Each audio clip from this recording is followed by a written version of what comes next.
When data travels through a traditional wired network, it operates within a physically closed system.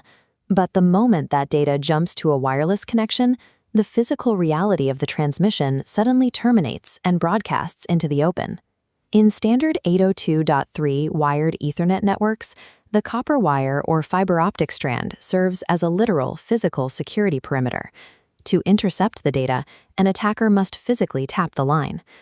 The 802.11 wireless standard faces a completely different environment. At the physical layer, layer 1 of the network, data is modulated onto radio frequencies over an unguided half-duplex medium, the air. Unlike a linear Ethernet frame traveling point to point, an 802.11 MAC protocol data unit radiates in 360 degrees from the access point. Because these analog electromagnetic signals radiate outward, they ignore the physical boundaries of a building. They pass right through those walls, making the raw data accessible to any tuned antenna within range.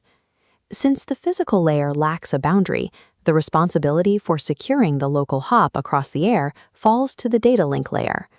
While higher layer protocols like TLS protect end-to-end data, Layer 2 must provide the initial cryptographic gate for the wireless medium. Looking at the OSI model, we can pinpoint exactly where this security burden sits. With Layer 1 exposed, the responsibility falls squarely on the MAC sublayer of Layer 2. To protect data over an open medium, Layer 2 must utilize encryption to effectively build an invisible, cryptographic perimeter in place of a physical one. For 14 years, the global standard for this Layer 2 encryption was WPA2. WPA2 relied on an authentication architecture known as the pre-shared key, or PSK. As available computing power accelerated over the last decade, the mathematical structure of the PSK became a liability. WPA3 abandons the PSK model entirely, adopting a mathematical framework designed to eliminate offline brute forcing and infrastructure manipulation. This chart compares the cryptographic specifications of WPA2 against the WPA3 standard across authentication, cryptographic strength, and frame protection. Isolating the authentication mechanism of WPA2, we look at the handshake protocol, which relies on the pre-shared key. In the PSK four-way handshake, the access point and the client device perform a mathematical exchange to verify they both know the network password before initiating encryption. The critical vulnerability of the PSK is the offline dictionary attack. An attacker does not need to guess the password live. They only need to passively record this initial handshake over the air. Once the packet is captured, the attacker can retreat to a remote location. Using a disconnected server with high-speed computing, they can run millions of brute force password guesses per second against the captured data without ever communicating with the access point again.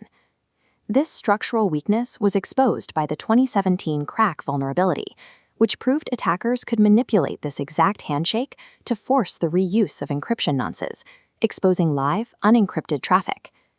Any security protocol that allows the cryptographic lock to be picked off-site is obsolete in modern threat environments. Returning to the table, we see WPA3 replaces the PSK protocol entirely, shifting to SAE. SAE stands for Simultaneous Authentication of Equals, commonly known as the Dragonfly Handshake. SAE alters the password verification process by requiring a live, cryptographic exchange for every single authentication attempt. When a device tries to connect, it generates a unique mathematical proof and sends it to the access point. If the password guess is wrong, the proof is rejected, and the client must generate an entirely new proof to try again. This mechanism directly neutralizes the offline dictionary attack. An attacker cannot take the handshake off-site because a captured SAE packet is mathematically useless for guessing passwords. To brute force a WPA3 network, the attacker must remain on-site and physically interact with the access point for every single password guess. Because the guesses must happen live, access points can simply rate limit the connection or ban devices that submit too many failed attempts, rendering brute force attacks mathematically and practically impossible. SAE shifts the power dynamic back to the network defender by chaining authentication directly to physical proximity and live interaction. Even with SAE, an attacker might eventually obtain the password through other means, such as social engineering. Looking at the forward secrecy row on our table, WPA3 addresses the blast radius of a compromised password. Forward secrecy provides a mathematical guarantee that the keys used to encrypt past data cannot be derived from future key compromises. If an attacker records months of encrypted WPA3 traffic and later discovers the network password, the historical data remains permanently locked. The compromised password grants access moving forward, but it provides no mathematical path to decrypt the past. Security must also account for open, password-free networks, like those in airports or cafes. Under standard WPA2, an open network provides zero data encryption, allowing anyone with an antenna to passively eavesdrop on all connected users.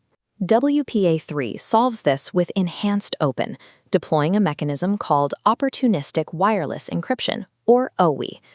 OWE negotiates individualized, unique encryption keys for every client the moment they connect, even when the network requires no password from the user. WPA3 separates the concept of authentication from encryption, ensuring user data remains confidential regardless of the mystical instructions that govern the network connection require their own set of cryptographic protections. The 802.11 MAC sublayer utilizes three categories of frames: data frames for user payloads, control frames for medium access, and management frames for network logistics, like joining, leaving, and roaming between access points. Checking our comparison table, we see that under WPA2, the protection of management frames was often optional, meaning these logistical commands were transmitted unencrypted. This created a specific threat vector. Attackers could spoof an access point's MAC address and broadcast unencrypted disassociation frames. This forced all client devices to disconnect immediately, causing a localized denial of service attack. WPA3 closes this vulnerability by making protected management frames, or PMF, mandatory. These logistical commands are now cryptographically signed, meaning client devices will automatically ignore forged disconnect orders from attackers. For maximum security environments, WPA3 Enterprise scales this protection up to 192-bit cryptographic strength, aligning directly with the commercial national security algorithm suite. Encrypting the management plane hardens the structural integrity of the connection, providing the stability required for enterprise-grade environments. This deep cryptographic hardening is a strict prerequisite for the next generation of wireless standards, specifically Wi-Fi 7 or 802.11be. Wi-Fi 7 introduces high signal density, operating across expanded 320 MHz channel widths in the 6 GHz band.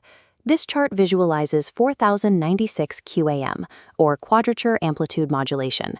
By varying the amplitude and phase of the carrier wave, Wi-Fi 7 encodes 12 bits of data into a single analog symbol across a grid of 4096 distinct points. As access points process gigabits of data per second across these incredibly dense subcarriers, the potential surface area for data interception expands. Pushing multi-gigabit throughput over an open physical medium is a massive liability. The network can only scale to these speeds if the underlying Layer 2 protocol is mathematically resilient. WPA3 is the fundamental architectural acknowledgement that the airwaves can never be truly secured at the physical level.